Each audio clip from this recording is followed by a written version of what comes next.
दिल्ली सरकार में मंत्री सौरभ भारद्वाज ने कहा, कल कोर्ट में मुख्यमंत्री अरविंद केजरीवाल ने कहा कि जब से ये जांच शुरू हुई है तभी से शराब घोटाला शुरू हो गया।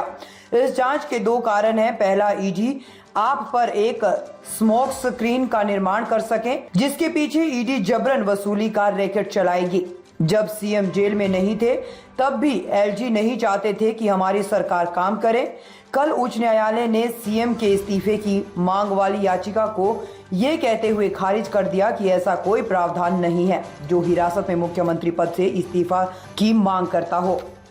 देखिए, कल मुख्यमंत्री जी ने जो कोर्ट में कहा उसमें उन्होंने कहा कि ये पूरी की पूरी जांच जब से शुरू हुई तब से असली शराब घोटाला शुरू हुआ और दो कारण हैं कि ये जांच चलाई जा रही है। पहला कि इस जांच के नाम पे ईडी जो है वो आम आदमी पार्टी के ऊपर भ्रष्टाचार की बदनामी चिपका सके, एक स्मोक स्क्रीन बनाई जा सके और उस स्मोक स्क्रीन के पीछे ईडी एक एक्सटॉर्शन रैकेट चलाए, पैसे की वसूली का धंधा चलाए।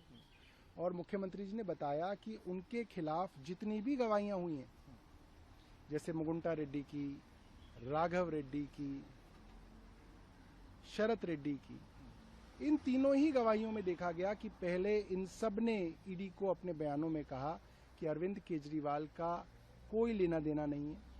उन्होंने अरविंद जी के विषय में कोई गलत बात नहीं कही। बार बार उनके बयान लिए गए, मगर जब ऐसे करोड़पति उद्योगपतियों के बेटों को जेल में डाला गया और 6-6 महीने तक जेल में रखा गया तो बाप टूट गए।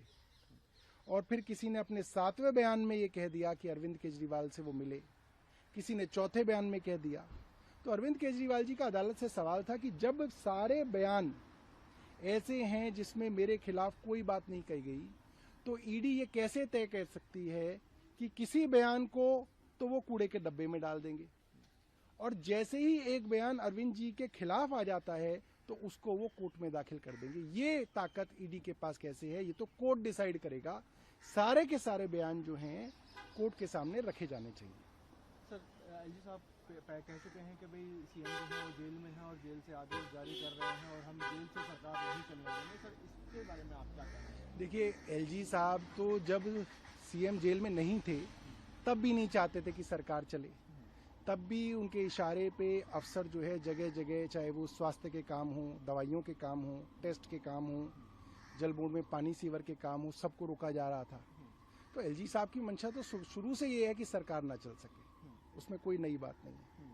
तो सर, क्या आने वाले टाइम में आप इस पर कुछ राजनीतिक तौर पर कुछ कल उच्च न्यायालय के अंदर एक पीआईएल दाखिल हुई जिसमें कहा गया कि सीएम को इस्तीफा देना चाहिए और सीएम को हटाया जाना चाहिए। उच्च न्यायालय ने साफ कर दिया कि ऐसा कोई कानूनी प्रावधान नहीं है कि मुख्यमंत्री को हिरासत में उनके पद से हटाया जा सके, लिहाजा मुख्यमंत्री अपने पद पे बने रहेंगे। ये बात अब हाई कोर्ट ने स्पष्ट कर दी।